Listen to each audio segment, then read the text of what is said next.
모든 사람이 성경을 알게 되는 그날까지 신약의 세계로 오십시오.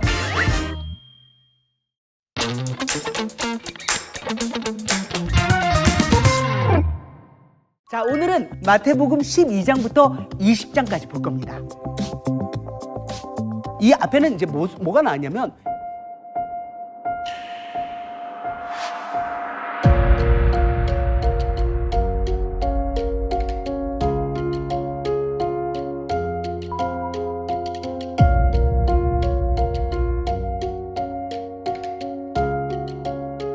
이런 이제 상황이 앞에.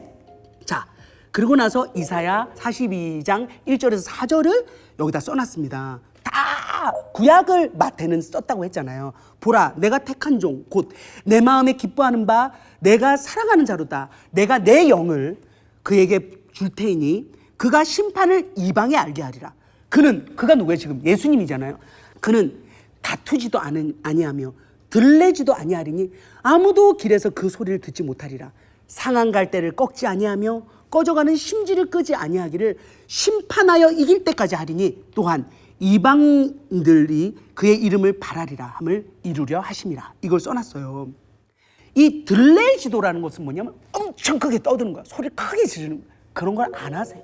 그리고 뭘 안 하시냐면 상한 갈대 꺾지 않아. 갈대가 상해서 이렇게 됐어. 꺾어버려야죠. 심지가 꺼져가. 연기 엄청나잖아. 끄지 않아. 혹시 몰라 다시 피어날지. 그게 우리입니다. 그런 한 사람 한 사람을 소중히 한다라는 것을 이사야서를 대면서 이렇게 얘기를 했습니다. 자, 그리고 나서 12장 46절을 보면은 이때 무슨 일이 있었냐면 예수님이 막 이제 가르치고 계신데 어머님이 오신 거야. 마리아랑 형제들이.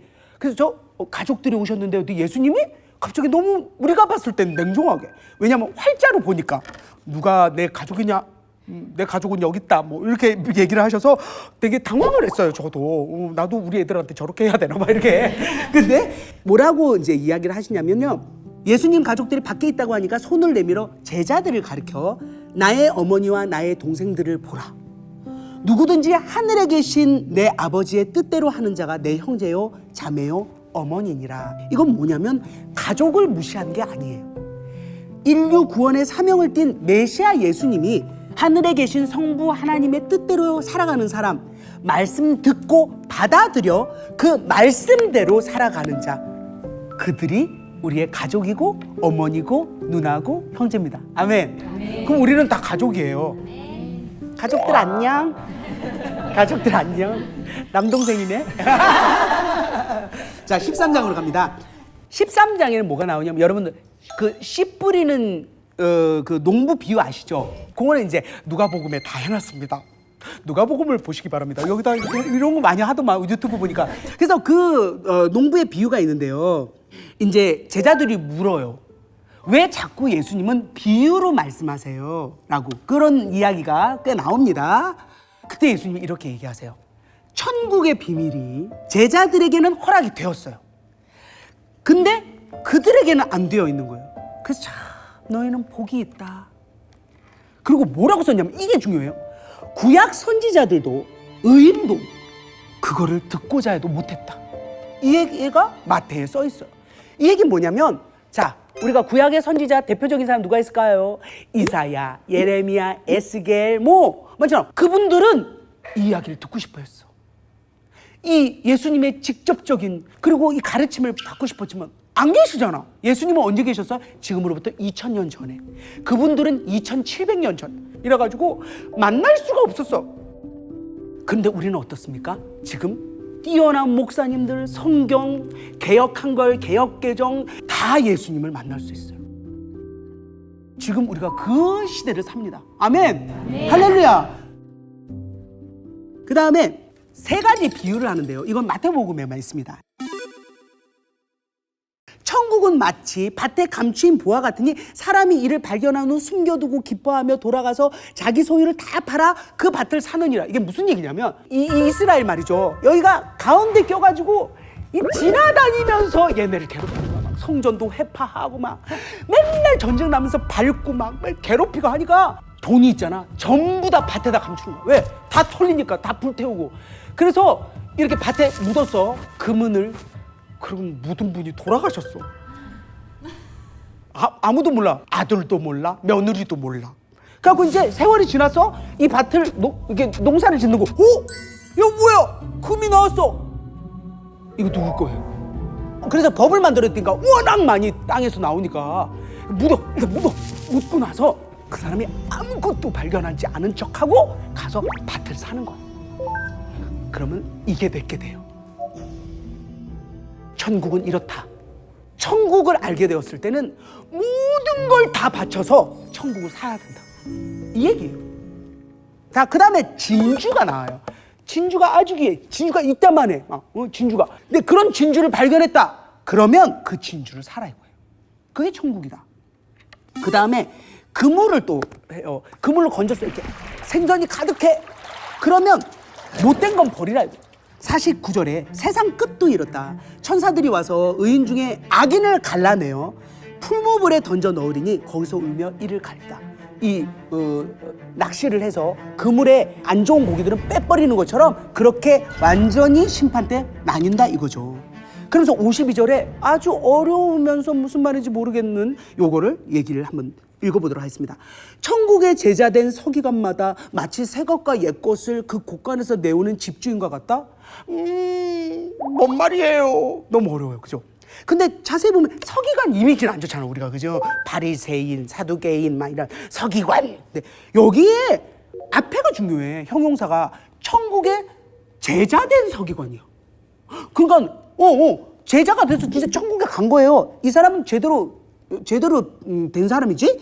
그 사람마다 마치 새 것과 옛 것. 이것은 어떻게 보면 구약, 신약, 어떻게 보면 율법과 예수님 이런 새 언약을 표현한 거고, 그 다음에 영과 육에 대한 것도 이야기를 했다고. 여기는 학자들의 여러 가지 의견이 있기 때문에 이게 정답이다라는 이야기를 못합니다. 그 두 개를, 새 것과 옛 것을 곳간에서 내오는 집주인과 같다. 그러니까 정말 조화롭고 적절하게 그렇게 잘 다스리고 가르칠 수 있고 살아내는 것에 대한 것을 이렇게 얘기했어요.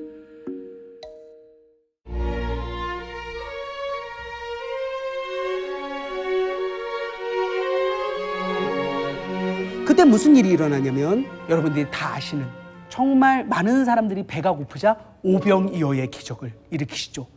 오병이어의 기적을 일으키고 나서 사람들이 오 메시아인갑다 막 우르르 다니니까 그때 어때요? 예수님 치고 빠지세요. 왜냐면 그러려고 오신 게 아니잖아요. 아시잖아요. 우리의 죄를 다 뒤집어 쓰시고 십자가에 매달리는 게 하나님의 계획인데 여기서 그러면 안 되잖아요. 그러면 예수님은 바로 빠지세요.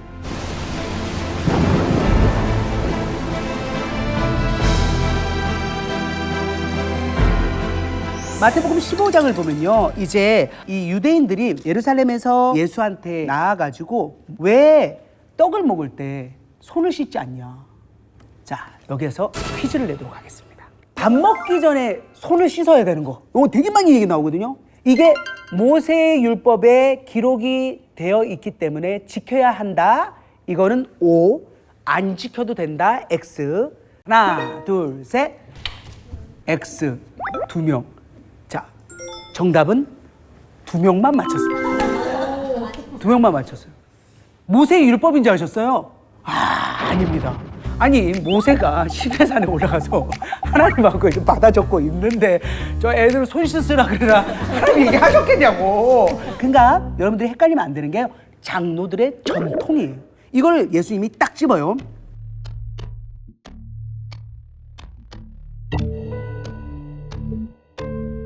너희는 너희 전통으로 하나님의 계명을 범한다.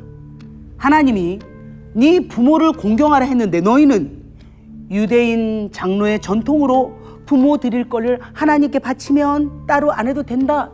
이렇게 바꾼다라는 거예요.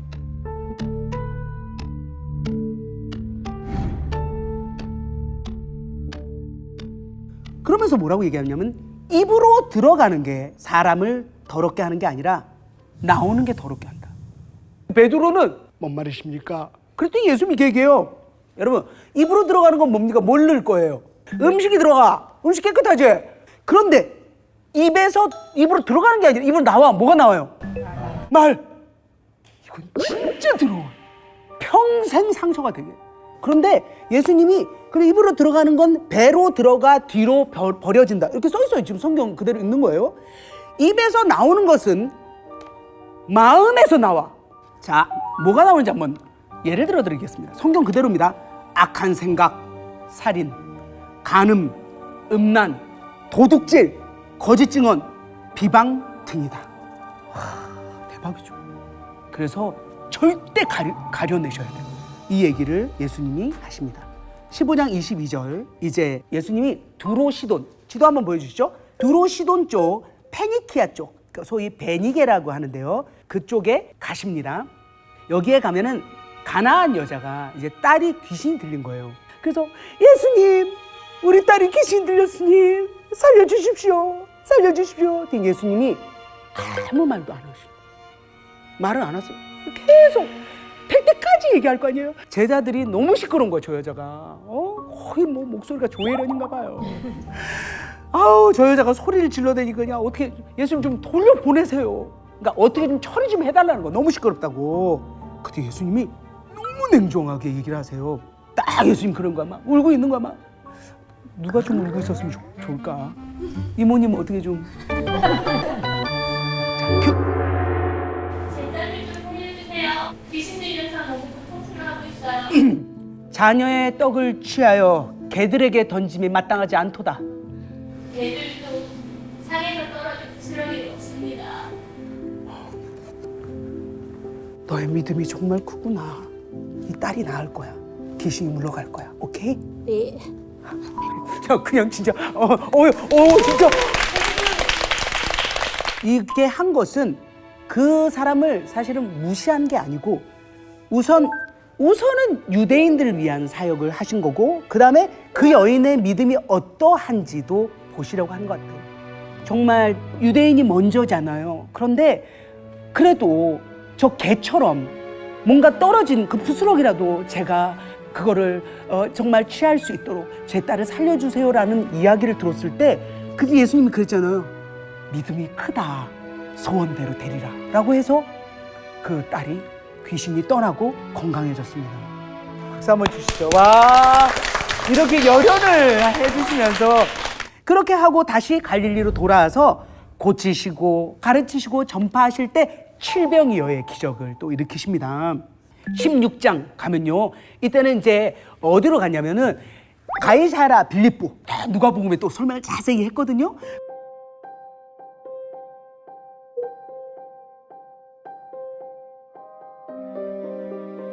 예수님이 이릅니다. 바요나 시몬아, 네가 복이 있도다. 이를 알게 한 이는 하늘의 아버지시다. 지금 정말 성령께서 베드로에게 그 마음을 준 거죠. 너는 베드로다. 내가 이 반석 위에, 왜냐하면 베드로라는 마음이 반석이거든요. 예. 그래서 반석 위에 내 교회를 세우리니 음부의 권세가 이기지 못하리라 라고. 그러니까 교회라는 이야기를 하십니다. 그리고 이제 자신이 고난받고 죽임당하고 부활까지 이야기를 그곳에서 하세요. 그때 베드로가 갑자기 화를 벌컥 내면서 결코 죽게 그런 일이 미치지 아니하리이다.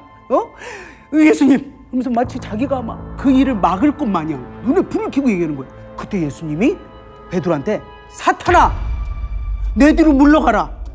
너는 나를 넘어지게 하는 자다. 네가 하나님의 일을 생각지 않고 사람 일을 생각한다.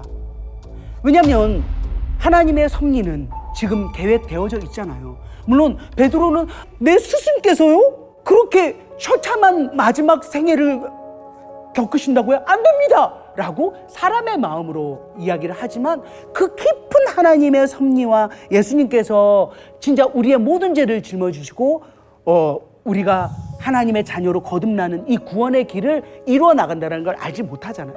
그래서 사탄아라고 얘기하지만 베드로가 사탄이라는 이야기는 아니고 사탄이 베드로를 흔들어 놓은 거죠. 그거에 대해서 꾸짖으신 거라고 생각합니다. 그리고 인자가 아버지 영광으로 그 천사들과 함께 온다. 이것은 이제 예수님의 재림에 대한 이야기도 이때 하시게 돼요. 그때에 각 사람이 행한 대로 갚을 거라고 해요. 진짜 한 사람 한 사람이 어떻게 하나님을 믿고 어떻게 살았는지를 체크하고 세심바 되신다고 하시죠.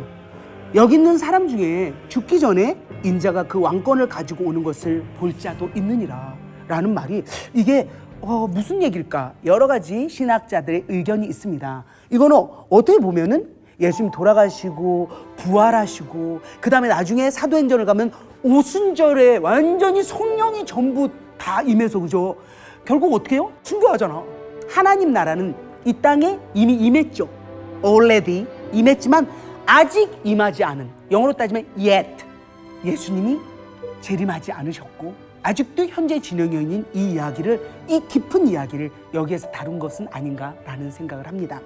17장을 보면요, 이제 누가 딱 버티고 있냐면 가버나움에 예수님 활동을 많이 하셨거든요. 거기 딱 가니까 거기서 돈 받으러 다니는 애들이 있는 거야. 이 사람들은 세리가 아니에요. 뭘 받느냐? 성전세를 받는 거예요. 성전의 세를 내는 거예요. 이게 돈이 얼마냐면 반세겔인데, 반세겔을 따져보니까 2드라크마야. 2드라크마를 따지니까 이틀치 품삯이야. 우리가 예를 들어 이틀치 품삯을 뭐 하루에 한 10만 원 받는다 치면 한 20만 원? 뭐 10만 원에서 20만 원 정도 지금으로 따지면 그렇다고 쳐봐요.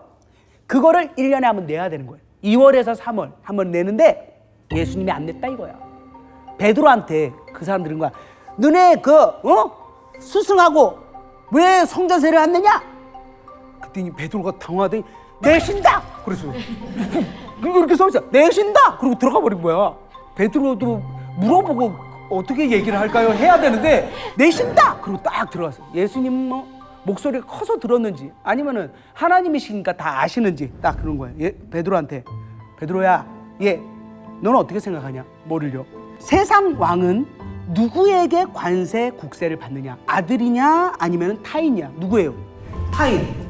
왜냐면 통치권자들의 이제 왕자들은 면세 대상이었거든요. 근데 베드로가 딱 대답하지. 타인입니다. 이렇게. 그렇다면 자 이제 예수님이 말씀하실 걸 하죠. 아들들은 세를 면한다. 오케이. 그러면은 성전세를, 예수님은 하나님의 아들이잖아요. 그러면은 낼 필요가 있을까요? 없을까요? 없죠. 그렇게 몰아가세요, 베드로를. 근데 베드로가 어떻게 써요? 바깥에서 내신다! 그러고 갔잖아요. 성전세인데. 그래서 그렇게 깨닫게끔. 근데 여기에서 끝내지 않으세요. 오케이. 하지만 사람들이 실족지 않기 위하여. 왜? 하나님의 아들인지를 모르는 사람들도 많이 있잖아요. 그래서 네가 갈릴리 호수에 가서 물고기 한 마리를 꺼내라. 하나를 꺼내서 입을 열어. 그럼 거기에 한 세겔이 들어있을 거야. 그거를 네 반, 내 반 해서 내라. 이건 뭐예요? 이게 말이 안 되는 거잖아. 그냥 이게 주머니에 있는 거 뺀 게 아니라 물고기 안에 돈을 이렇게 해서 정말 하나님의 아들이시면서 곧 하나님이시면서 성전세를 내는 것, 이것까지 하신 거예요. 박수 한번 주세요. 이야, 이거 대박이지 않습니까? 자, 18장으로 갑니다. 형제가 죄를 범했을 때, 그리고 교회에서 문제가 생겼을 때 어떻게 해야 된다라는 대처법을 알려주세요. 이게 아주 중요해서 이게 좀 체크를 해봤습니다. 형제가 죄를 범했어요. 그럼 먼저 1대1로 권고를 하래요. 먼저 이야기를 해보는 거야. 답이 없는 거야. 그러면 어떻게 하냐면 두세 사람의 증인으로 확증하게 하고, 그래도 안 되면 그때는 교회에 말하고, 그래도 안 되면 이방인과 세리처럼 여겨서 상대하지 말고 스스로 깨닫게 하라. 이런 지혜까지도 2000년 전에 써놓으셨습니다. 그리고 이렇게 써놓으셨어요. 18절은 함께 읽어볼까요? 시작. 진실로 너희에게 이르노니 무엇이든지 너희가 땅에서 매면 하늘에서도 매일 것이요 무엇이든지 땅에서 풀면 하늘에서도 풀리리라. 다음. 진실로 다시 너희에게 이르노니 너희 중에 두 사람이 땅에서 합심하여 무엇이든지 구하면 하늘에 계신 내 아버지께서 그들을 위하여 이루게 하시리라. 다음. 두세 사람이 내 이름으로 모인 곳에는 나도 그들 중에 있느니라. 이 이야기가 되게 중요하잖아요. 두세 사람이라는 것은 딱 두세 사람이 아니라 교회에 대한 이야기를 하는 것입니다. 그래서 나만을 위한 것이 아니라 내 가족, 더 나아가서는 우리 주위의 공동체 함께 하라는 거예요. 모이기를 힘쓰고 진짜 합심하여 기도한다라는 것이 얼마나 중요한지 교회의 공동체의 역할을 이야기하는 겁니다. 이 교회요? 이 교회, 이 건물을 이야기하는 것이 아니라 두세 사람 모인 이 믿음의 동지들이 중요하고 이 동지들이 모인 곳이 소위 우리가 말하는 철치, 이 교회 건물에 모인 사람들인 거죠. 용서에 대한 이야기도 하고 합심해야 된다는 이야기도 하고 형제에 대한 그 사랑에 대한 이야기도 하자 또 누가 들이대도록 하겠습니까? 베드로 또 형님께서 물어봅니다.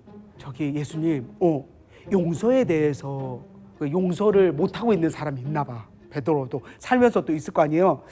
몇 번까지 용서를 해야 됩니까? 하면서 구체적으로 또 얘기를 합니다. 내가 지금 6번까지는 했는데 도저히 안 되겠. 한 번만 더. 7번까지 합니까? 그랬어요. 그때 예수님이 뭐라고 썼는지 알아? 7번을 70번을 해라. 자, 곱해봅니다. 7 곱하기 70은 490. 490. 매일 용서해도 1년이 넘네요. 무한대로 하라는 거예요. 그냥 용서해줘라. 말이 안 되잖아. 무한대로 할 수 있어요? 안 돼? 자, 그렇다면 예수님이 말씀하십니다. 10,000달란트 빚진 자가 있어.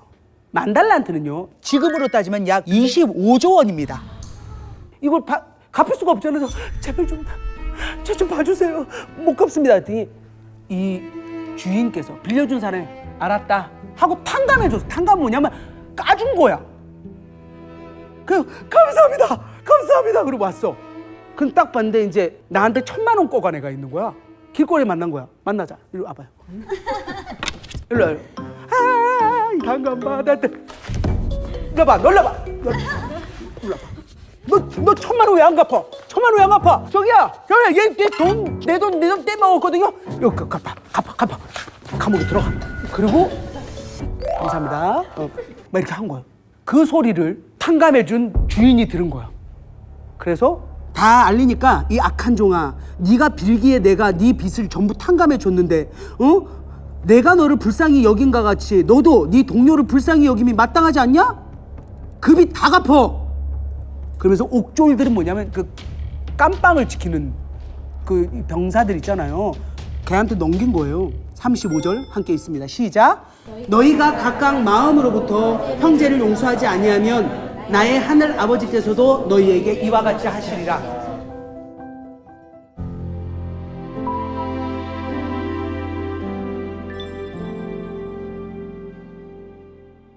원수를 미워하라고 어디에도 써 있지 않습니다. 오케이? 알겠죠? 용서하세요. 네.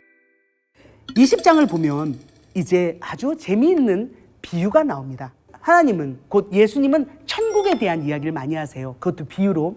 이것은 마태복음에만 기록되어 있습니다. 이 이야기예요. 집주인이 품꾼을 뽑아.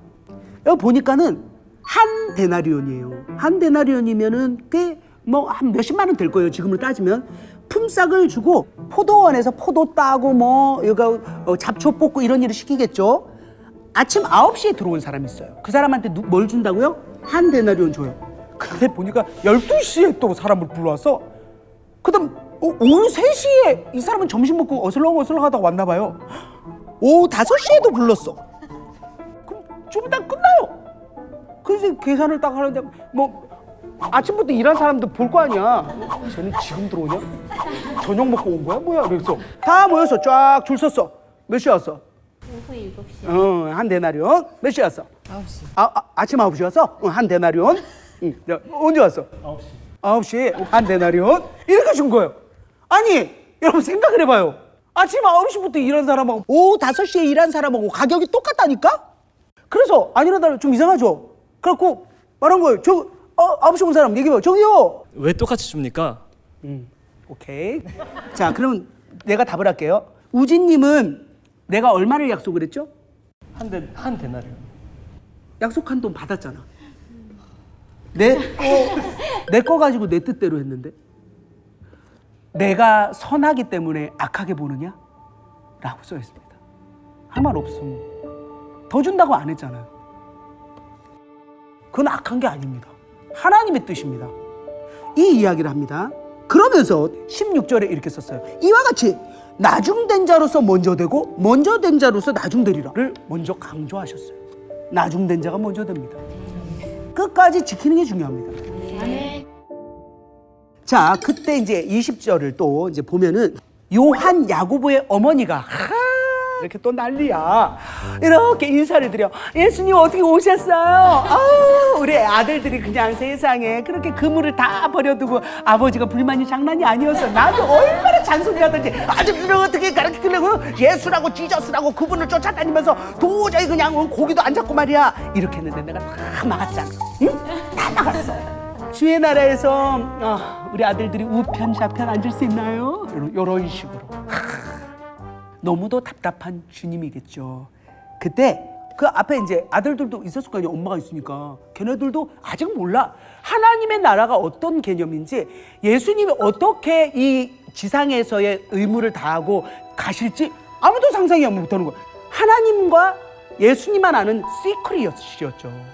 그러니까 이 어머님도 알 길이 없고 요한, 야고보도 모르지. 그러니까 거기서 그러니까 우편인가요? 좌편인가요? 이러고 있는 거예요. 이제 예수님 얘기합니다. 너희가 구하는 것을 알지 못한다. 내가 마시려는 잔을 마시겠느냐? 네 이래요. 그때 예수님이 그래, 내 잔을 마시겠지. 마시잖아요. 결국 다 진짜 순교하잖아. 예수님은 그것까지 다 보시니까 그래, 내 잔을 마시겠지. 근데 자리는 아버지께서 예비하셨고 그들이 얻을 거다. 그거는 예수님이 어떻게 할 수 없다라는 것. 그랬더니 이제 그 열제자, 남은 열제자가 막 그 소식을 듣고 분해갖고 어떻게 어머니까지 와가지고 그렇게 하겠냐고 막 이렇게 얘기를 했죠. 그러면서 예수님이 그 얘기를 했어요. 섬기는 자가 되어라. 나는 섬김을 받으러 온 것이 아니라 내 목숨을 많은 사람들의 대속물로 해서 주려고 한다라는 고백을 하지만 그 깊은 뜻을 잘 못 알아들었을 수도 있죠. 21장으로 갑니다. 예수님이 또 비유를 얘기하십니다. 근데 무화과가 잎이 무성한 거야. 근데 예수님이 그 나무를 말라버리게 합니다. 낙타가 있어. 낙타는 성격. 아들 둘이 있네. 자, 얘들아, 포도원에 가서 좀 일을 해라. 예. 둘째도 가라. 싫어요. 싫어요.